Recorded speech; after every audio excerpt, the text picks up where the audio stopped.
പരസ്യ മദ്യപാനം ചോദ്യം ചെയ്ത യുവാവിനെ ക്രൂരമായി മർദ്ദിച്ച കേസിലെ പ്രതിയെ അഞ്ചൽ പോലീസ് അറസ്റ്റ് ചെയ്തു.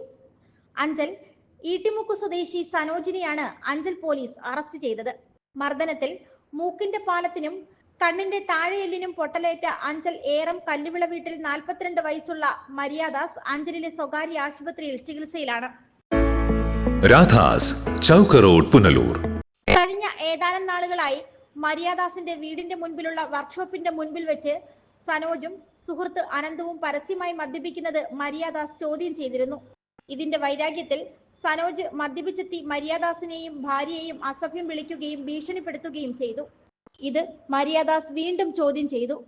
തുടർന്ന് സനോജും സുഹൃത്ത് അനന്തവും ചേർന്ന് ഇടിവളയും സൈക്കിൾ ചെയിനും കൊണ്ട് മരിയാദാസിനെ ക്രൂരമായി മർദ്ദിക്കുകയായിരുന്നു. മർദ്ദനത്തിൽ 2 കണ്ണുകൾക്കും മുറിവേൽക്കുകയും മൂക്കിന്റെ പാലവും കണ്ണിന്റെ താഴെയെല്ലിനും പൊട്ടലേൽക്കുകയും ചെയ്തു. ദേഹമാസകലം മുറിവേറ്റിട്ടുണ്ട്.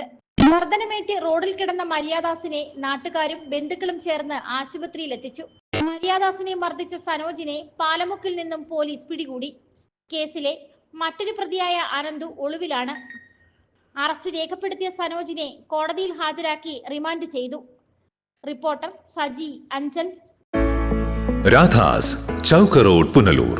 2 പതിറ്റാണ്ടിലേറെയായി പുനലൂർ നിവാസികളുടെ വസ്ത്രസങ്കല്പങ്ങൾക്ക് മാറ്റുകൂട്ടിയ പുനലൂർ രാധാസ് കൂടുതൽ വിശാലതയിലേക്ക് നവീകരിച്ചിരിക്കുന്നു. പരിശുദ്ധ പട്ടിൽ തീർത്ത വിവാഹ വസ്ത്രങ്ങളും വർണ്ണവിസ്മയങ്ങളും modern traditional gents wear, kids wear തുടങ്ങി നിങ്ങൾ ആഗ്രഹിക്കുന്ന വസ്ത്രസങ്കല്പങ്ങൾ പുനലൂർ രാധാസിലെ വിപുലീകരിച്ച ശേഖരത്തിൽ നിന്നും സ്വന്തമാക്കാം. കോവിഡിനെതിരെ കരുതലിനും ജാഗ്രതയ്ക്കും മുൻഗണന നൽകുന്ന പുനലൂർ രാധാസ് മുഴുവൻ സ്റ്റാഫിനും വാക്സിൻ എടുത്തും സർക്കാർ കോവിഡ് മാനദണ്ഡം പാലിച്ചും തുറന്നു പ്രവർത്തിച്ച് ജനസുരക്ഷ ഉറപ്പാക്കുന്നു. കാലങ്ങളായി ഉപഭോക്താക്കൾ വിശ്വാസമർപ്പിച്ച രാധാസ് സ്പെഷ്യൽ റേറ്റിനും മനസ്സിനിണങ്ങിയ വസ്ത്രശേഖരത്തിനും ഗുണമേന്മയ്ക്കും കോട്ടം വരാതെ മുന്നോട്ടു പോകാൻ പുനലൂർ രാധാസിനെ പ്രാപ്തരാക്കിയ പ്രിയ ഉപഭോക്താക്കൾക്ക് 1000 നന്ദി.